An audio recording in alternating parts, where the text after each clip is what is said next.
back, ladies and gentlemen. Right here in the Ringside program, we are following the race for mayor of New Orleans, and we've got a very interesting and I think exciting candidate who has thrown his interesting hat into the arena. So let's bring him on. Frank Scurlock is joining us, and Frank, how are you? I'm having a great day. It's wonderful. I woke up this morning in Destin, Florida, working on some projects for the summer, and I appreciated the phone call from you guys' crew, and I said I'll be there, and I'm here. Glad to be here. Thank you. For our viewers who are not familiar with your background, tell us a little bit about yourself. Born and raised here, and I go back to that saying, I was born at Baptist. Went through grade school and high school here in New Orleans area. Also went to Loyola and broadcasting for a while, and also did some studies over at LSU in Baton Rouge. Most people will know me and my family for our business called Spacewalk. That's the inflatable amusement product. My father actually invented that in my birth year, which is 1962, and I watched that develop, and I helped assist bring that from a mom and pop business to over 222 stores nationwide. And it's still going strong, isn't it? It is, and I'm proud to say that that is run by some of my children, and it frees me up to work on major projects that I'm sure we'll be talking about. Now, you also have done all kind of variety of things. You operated a place called Fun Factory in your younger years. It's true. Growing up in the family business Spacewalk, one of the things I always noticed was you can't really have an outdoor party when it rains or it's too hot in the summer. And I said, well, let's get a building and fill it with fun. And we gave it a name and put in a cash register, of course. And next thing you know, we not only did that here, but we expanded that nationwide. So you're a guy that likes to stay positive, and I think a lot of people might know you as the skyrider with messages up in the sky about love and happiness and peace. And tell us what your inspiration was for that. Sure. Well, first off, I was very blessed to have the opportunity to retire young, and at the age of 40 years old, I actually moved to Orlando. There's a town there called Celebration, Florida, and there's a ministry there called Holy Smoke, and they actually do skywriting over the Disney parks, so pretty much deeply religious things like Jesus or God plus you equal happy face. And I said, what an opportunity it would be to bring that to New Orleans, not only for Mardi Gras, but for Jazz Fest. And when I did that, I certainly didn't do it for the attention. I didn't tell anybody what I was doing. I just did it to make sure it happened. And the day that we launched it, I actually left. I went to Los Angeles, California to go work on something. And sadly, or kind of ironically, should I say, a reporter wanted to figure out what was going on. So they went to Lakefront Airport, found a fuel ticket with my name on it, and I got outed. But yes, I am guilty. And we have a great website, and that's called positivesky.com. Excellent. So you've got a lot of projects going on, and also you're looking at maybe developing at the old Jazzland, right? Right. So I actually returned to New Orleans on October 10th of 2010 when my daughter, she said she went to graduate from a school here in New Orleans. Mm-hmm. So I said, fine, that means I have to leave my retirement. I said I'd go back with the family. However, I said when I come back to New Orleans, I wasn't going to do the same thing because I bring people together and I hire competent people and I hold them accountable, and we have defined action plans. So I started looking around for opportunities and seeing I was living literally at Disney World. I said, why don't we bring a little bit of Disney magic to New Orleans? And I got involved in the Jazzland Six Flags project. Can a amusement park out there work? We haven't had much success. I'm not sure where you got that information from, other than the success was not because of the people. The success was, let's say, from a government side. The private sector is willing to invest, the opportunities there, and really the closest thing New Orleans has today is Blue Bayou up in Baton Rouge, and I'm friends with some of the owners. And from what we understand, 70% of the attendance in Baton Rouge is actually from New Orleans. So what about just like a water park there?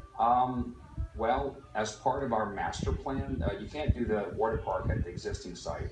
However, the existing site is 227 acres. The existing park was about 120. There's a parcel that's 66 acres, and we have plans underway to potentially develop the world's largest water park in the world. I just was with Whitewater Development last week in New Orleans. I think that would work.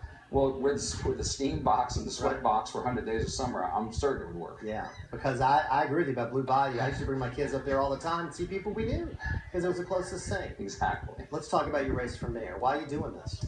You know, when I came back to New Orleans in 2010, I started seeing what was going on, and sadly, I was a victim of crime back in 2000, and that's actually one of the things that chased me over to Orlando when I was trying to protect my family and kids, and let's just say I didn't feel protected, so there's no greater thing a parent can do for the children than provide a safe environment. So that's what brought us to Orlando. And then my daughter, for education reasons, wanted to come back here, so fine, and I looked around and started trying to inquire about this, and I talked to some government people, and well, quite frankly, a council person told me, why does New Orleans need a theme park? And they actually did that on Leap Day, I think it was in 2011. And I said, my God, the city owns it. Not only do we need a park, that's actually one of the fiduciary duties of the government to provide us quality services. So I took it upon myself to put together a team, and we're going to do it if the city would work with us. We'd like to. So you want to run for mayor to do these types of projects in the city? Well, to going back to the mayor thing is sadly, what I found out along the way is a a business should be number one courted and dated by the government to come do commerce here. And sadly, in reality, I found it was actually just the opposite. We don't do that, do we actually pretty much run everybody away. Right. I mean, there's only one entity that I'm aware of that has carte blanche in this city. You know who that entity Criminals? is? Well, those aren't really invited guests. Yeah. The invited guest is the NFL. They come in, do what they want. Well, I will say President Bush sadly came to town when our lights were out, did his speech in front of Jackson Square, Right. and he took his lights with him, which was a gross embarrassment. Let's talk about some of your props here, Frank. Let's show our viewers what you brought with you. Well, I'm certainly going to stir things up because I have no intention to be a politician. I am an entrepreneurial candidate.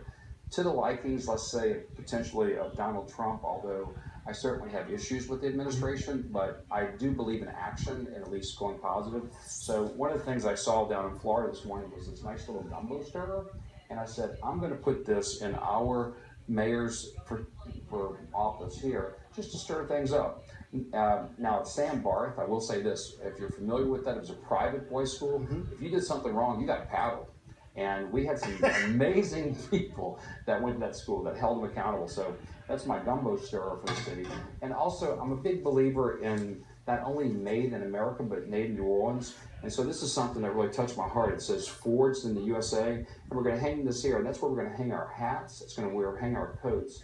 And it's about bringing people together. And when you hear our platform on sales tax, we're actually going to be suggesting to have a sales tax reduction on items made in not only New Orleans and Louisiana, but America. Because when you look at the big picture, I'm wearing my red, white, and blue here. Right. I've traveled to Asia a dozen times, and they own us in every way, shape, or form. And I'm proud to say that from a spacewalk perspective, while there's many people that make inflatables, including some other family members, my company, Skurlock Entertainment, will be making inflatables in Eastern New Orleans by July 4th this year. You do sound like Donald Trump in some respects, because those were some of the messages that he had in the campaign. Now tell me, what's the deal about the top hat? That's one of your images, right? Well, you know, it's all about branding, but it's not only about branding of oneself, it's about bringing people together. And I believe you can discharge the worst situation, have it be crime, have it be a fight. If you add some fun, it all of a sudden changes. I did a study one time, and I tried to identify why does a murderer murder somebody on a particular day. I asked myself, when they wake up that morning, was that on the list of something to do? So having lived in Disney, knowing the statistics down there with crime, which basically doesn't exist, there are some domestic abuse situations, but besides that, it's in the happiest place in the world. So I said, if we could do that same element here in New Orleans, we can change. I also live in the French Quarter, so I see things in the French Quarter. When people are happy, things don't have problems. Well, I'll tell you, they were happy for the French Quarter Festival. That was an amazing experience. Yes. And those are the kind of things that showcase what a great city New Orleans is. Absolutely. We have about 30 seconds left. Are you going to be able to compete with some of these politicians? Have you run for office before? Hey, you know, I never have, and I'm sure I have a very long road ahead, but I'm well supported right now, and I haven't even, while I'm officially a candidate, you can't actually qualify yet because of that side of it's not open. But I will tell you that the need is there, and I'm ready enough for the challenge. I'm willing to step down from my company should I win as mayor. That's how important it is to my family and to myself. Frank Skurlock, thank you very much. We'll be Right. following the race closely. All right, And I put on the appreciate old you hat. coming Oh, in. look who we brought here. We brought a special guest here today. There you go. We got all kinds of tricks up his sleeve. All right, when we come back, it's the final round. My commentary of the week.